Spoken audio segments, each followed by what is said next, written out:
Many years ago in Borneo, there was an Englishman named Clifford Macy, who was young, handsome, and very vain. He fancied himself as God's gift to women and often boasted about his success. Macy was part owner of a tobacco plantation, and his friend and business partner was another Englishman by the name of Leopold Warwick. Despite being old and fat, Warwick had a wife who was very young and very beautiful, and she was the envy of every man who set eyes on her. The three of them lived together in a big house on the plantation.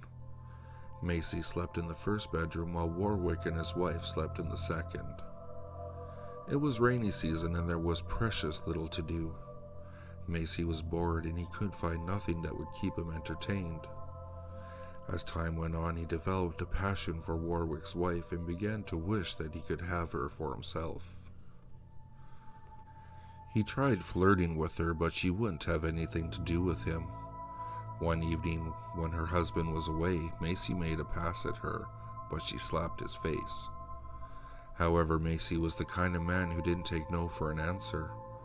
Every time she rebuffed him, he became more and more obsessed with her until he was determined to have her at any cost.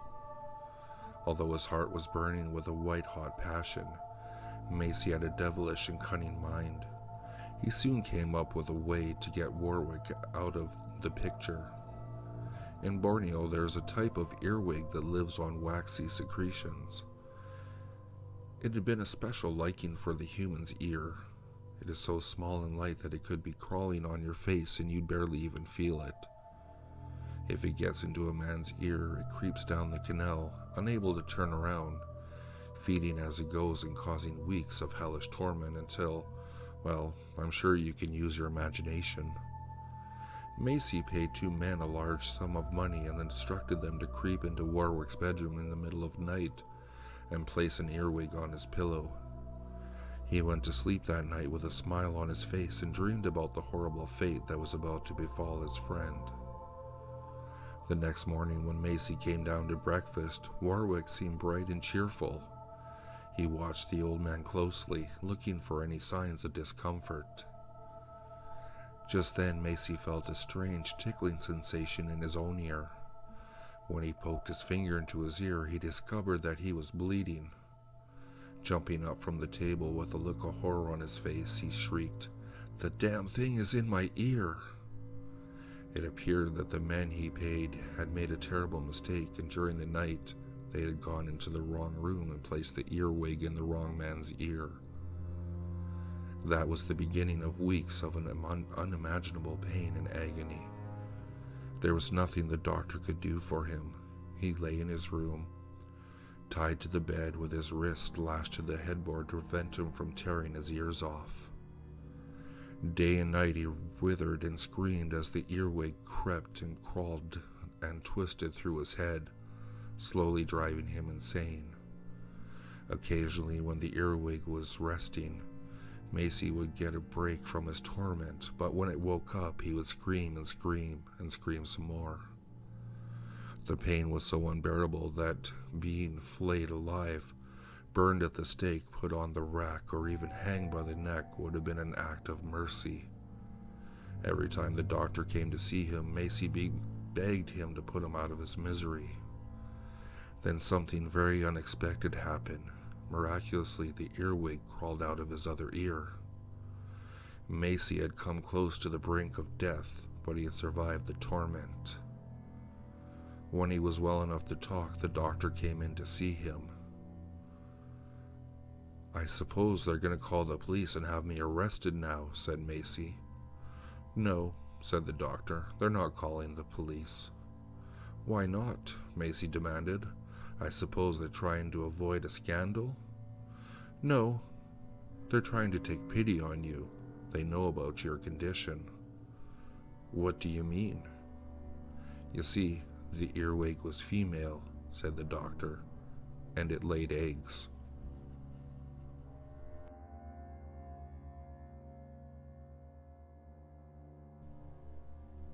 Granny locked me in my room and she won't let me out. She says it's because I was bad. Sometimes I do bad things. Ever since my mommy went away, Granny says my mommy is in heaven. I don't know how she got there. I can still remember Mommy. I remember her long black hair and her dark eyes. I remember her red lips and her white teeth.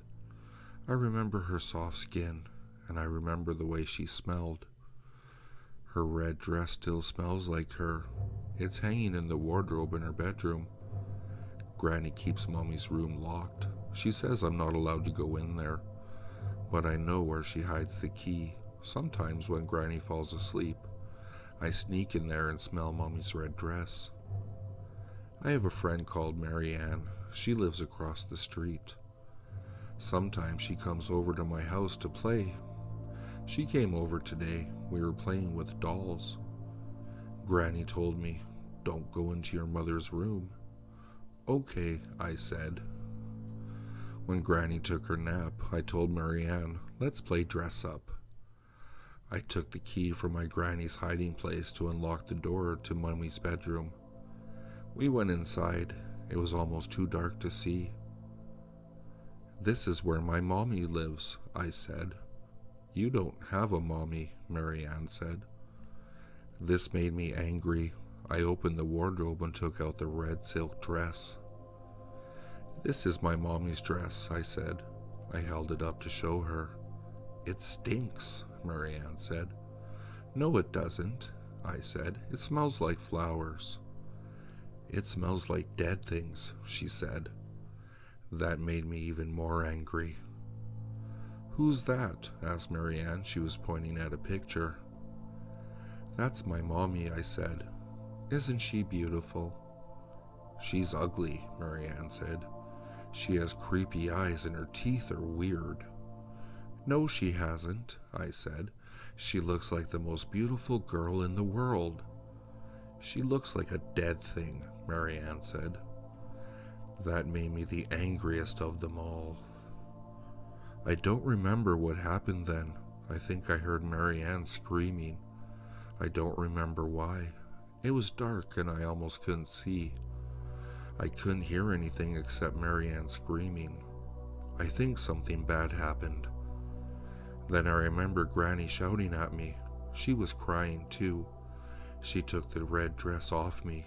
She was really rough and she kept hitting me. I was crying too. Granny fetched a washcloth and wiped the blood off my face. She told me over and over how bad I was. Then she dragged me all the way upstairs and locked me in my room. I looked out the window and saw Granny in the backyard. She was burying something with a shovel. I must have done something really bad.